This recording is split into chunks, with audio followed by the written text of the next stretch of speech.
আমরা ক্ষুদ্রকালে ক্লাস 1-এ মনে হয় একটা গল্প পড়তাম, গনি মিয়ার গল্প। আমার বয়সী সবাই জানেন। গল্পটার শুরুটা এরকম ছিল, গনি মিয়া একজন গরিব চাষি, তার নিজের জমি নাই, সে অন্যের জমি চাষ করে, এরকম আর কি।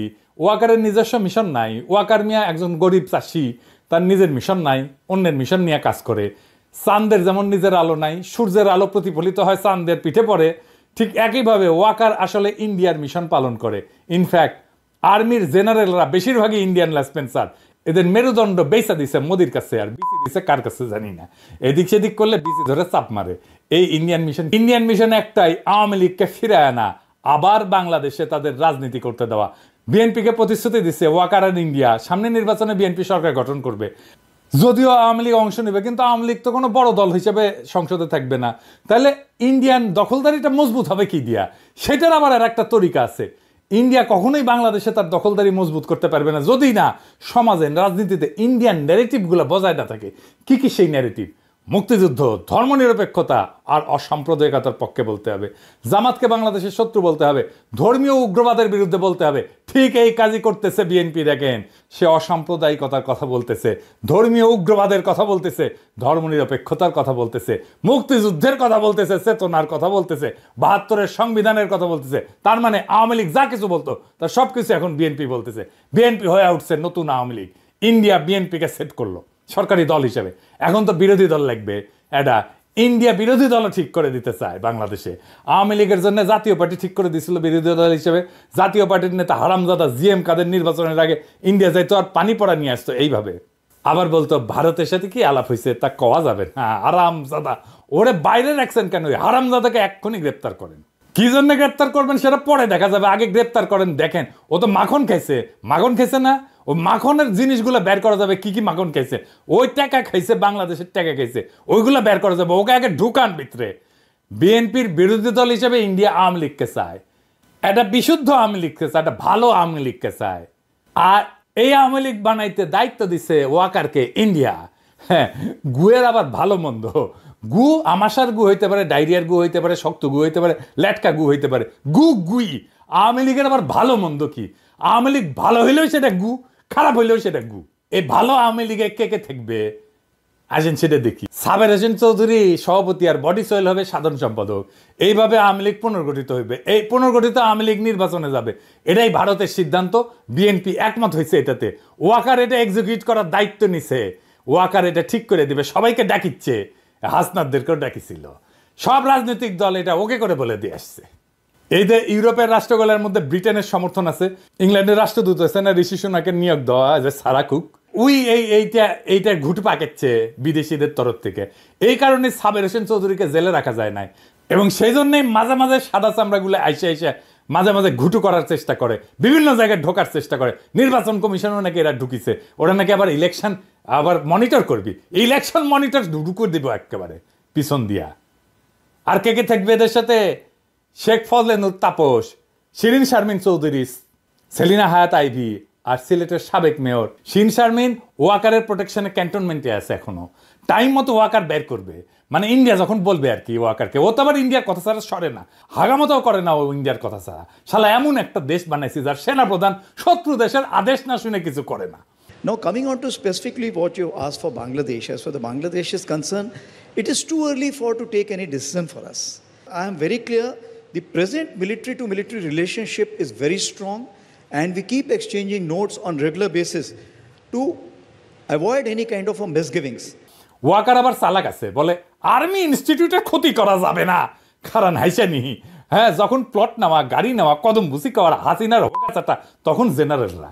আর যখন বাম্বু খায় জেনারেলরা, তখন ইনস্টিটিউটের পিছে লুকায়, মানে সৈনিকদের পিছে লুকায়। 5ই আগস্টে পেট মোটা ওয়াকার সৈনিকেরা তোমার সাথে ছিল, জুনিয়র অফিসাররা তোমার সাথে ছিল। জুলাই আগস্টে তো তুমি ছিলা হাসিনাকে ক্ষমতা রাখার মিশনে, হাসিনা হোকাচাটার মিশনে ছিলা। 5ই আগস্ট সৈনিক আর জুনিয়র অফিসারদের বন্দুকের নল ঘুরে গেছিল জালেমের দিকে। কোনো কমান্ড শুনে নাই সৈনিকেরা, নিজের বিবেকের কমান্ড শুনিছে ওরা। জেনারেলদের কেনা যায়, সৈনিকদের কেনা যায় না, কারণ ওরাই সেই সংখ্যাগরিষ্ঠ জনগণের সন্তান যারা দেশকে ধারণ করে। তোরা শালা মনে করিস দেশটা উপনিবেশ, তোরা কলোনি, আর ওরা মনে করে দেশটা আমার। সেজন্য বিবেকের কথা শোনে। আর তুই যেহেতু মনে করিস কলোনি, সেজন্য ইন্ডিয়ার কথা শুনিস। তোর সব কটা জেনারেল ইন্ডিয়ার কথা শুনিস। এরা কৃষক শ্রমিকের সন্তান, দরিদ্র মধ্যবিত্তের সন্তান। এই সৈনিকেরা, ওদের পিওর হার্ট, ওরা জানে ওদের সম্পদ একটাই, তা হচ্ছে বিবেক, তা হচ্ছে ইনসাফ। ওরা কখনো ভুল করেনি। 1971 করেনি, 75 15 আগস্টে করেনি, 75 7ই নভেম্বরে করে নাই, 2024 5ই আগস্টে করে নাই।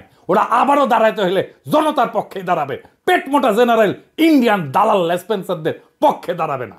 ওরা কোনোদিন মেরুদণ্ড বেছে দেওয়া জেনারেলদের পক্ষে দাঁড়াবে না। মুজিবকে জয় বাংলা করার সাহস হিম্মত সিনিয়র অফিসারদের হয় নাই, জেনারেলদের হয় নাই, হইছে সৈনিক আর জুনিয়র অফিসারদের। খালেদ মোশাররফের খুব ব্যর্থ করে দিছে সৈনিকেরাই, আর জুনিয়র অফিসাররা ভারতের কাছে বাংলাদেশের নতজানু আর্মির জেনারেলদের, সৈনিকেরা জুনিয়র অফিসাররাও ওয়াকার বাংলাদেশের সেনাপ্রধান থাকার নৈতিক অধিকার হারাইছে। বাংলাদেশের সেনাবাহিনীর ইজ্জতকে সে ধ্বংস করে দিছে। নিজের পজিশনকে সে খুনি হাসিনা তার দলের স্বার্থ ভারতের আজ্ঞায় পালন করতেছে। জনগণের টাকায় বেতন নেওয়ার নৈতিক অধিকার ওয়াকারের নাই। জনগণের টাকায় বেতন নিয়ে ইন্ডিয়ার এজেন্ডা পালন করা যায় না ওয়াকার মিয়া। এখন বুঝছেন কারা ছাত্রদের বিরুদ্ধে দুর্নীতির অভিযোগ ছড়াইছে, কারা ছাত্রদের ভিতরে অনৈক্য সৃষ্টি করেছে, কারা নাইদের মিটিংয়ে বরিশালে ঝামেলা করেছে, কারা ওর বিরুদ্ধে রয়্যাল এজেন্ট হওয়ার অভিযোগ তুলিছে, কারা আমাদের বিপ্লবী জনতাকে মব বইলা অভিহিত করেছে, কারা আমাদেরকে বাংলাদেশের স্থিতিশীলতার শত্রু বলছে, এদের ভুলে যাবেন না। আপনারা সবাই রেছে নেন। যারা বাংলাদেশের রাজনীতিকে ষড়যন্ত্র দিয়ে ব্যাখ্যা করে তাদের রাজনীতি পরাজিত হবে। আজকের শিক্ষা এটাই, আমাদের রাজনীতি বিজয়ী হয়েছে। আজকের করণীয় কি এখন? তাই প্রথম করণীয়, ওয়াকারকে পদত্যাগ করতে হবে। সেনাবাহিনীর ভারতপ্রেমী জেনারেলদের উৎখাত করতে হবে। সেনাবাহিনীতে একটা সংস্কার কমিশন বসাইতে হবে। গুম খুনের কুশীলব সকল অফিসারদের পুলিশের হাতে সোপর্দ করতে হবে।